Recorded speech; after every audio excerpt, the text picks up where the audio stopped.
हरे कृष्णा। तो मेरे लाला भी रेडी हो चुके हैं। आज मैंने उन्हें फूलों की बाली पहना दी है, जो कि वो बहुत सुंदर लग रहे हैं। बहुत से लोगों के कमेंट ये आ रहे थे कि घर पर भगवान शिव की पूजा कैसे करें।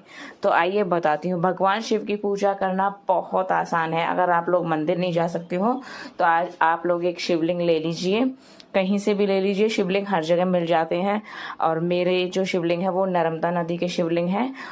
मैं अगर उनकी पूजा नहीं भी करूँगी तो मुझे उसका मतलब पाप नहीं लगेगा। वो मतलब ज़्यादा शीतल रहते हैं। तो आप भी नर्मदेश्वर शिवलिंग मंगाइए, वो ज़्यादा अच्छे रहते हैं। उनके प्राण प्रतिष्ठा करने की ज़रूरत नहीं रहती। आपको क्या करना है, एक लोटा जल लेना है, लोटिया ले लेनी है छोटी सी। आप पीतल की भी ले सकते हो और तांबे की भी ले सकते हो।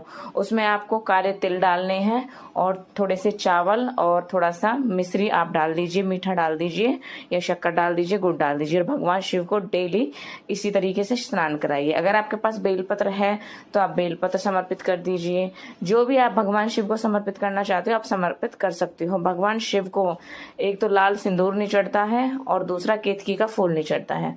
और हम भगवान शिव को सारी चीजें चढ़ा सकते हैं। आप दूध से भी, पंचामृत से भी इसी तरीके से स्नान करा सकते हो। फिर भगवान को अच्छी तरीके से पोंछ लीजिए शिवलिंग को। शिवलिंग का मुंह जो है वो उत्तर दिशा की तरफ रखिएगा, क्योंकि भगवान शिव का जो शिवलिंग है वो हमेशा उत्तर दिशा की तरफ ही रहता है। उसके बाद मैंने ये घर पे ही ऐसा चंदन ले रखा था जो मंदिरों में मतलब रखा रहता है, अपना घिस के भगवान को लगाना है। तो इसी तरीके से आप ये चंदन ले लीजिएगा, चंदन का श्रृंगार कीजिएगा उनका।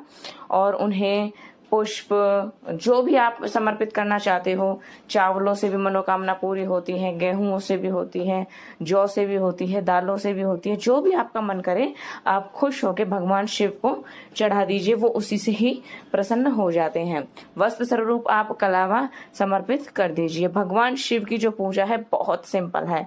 बस आप इस चीज का ध्यान रखिए, जब आप भगवान शिव को जल चढ़ा रहे हैं तो जो लोटे की धार है वो टूटने ना पाए, वो सीधी ही भगवान शिव पर मतलब जल समर्पित हो, उससे फिर अपराध लग जाता है। और भोग में जो भी आप भगवान शिव को खिलाना चाहते हो वो आपकी मर्जी है। बस तुलसी से दूर रखिएगा भगवान शिव को, क्योंकि भगवान शिव पर तुलसी कभी नहीं चढ़ती है, कभी भी नहीं चढ़ती है। ये गलती नहीं कीजिएगा, क्योंकि आपको फिर 100 गाय मारने का पाप लग जाएगा।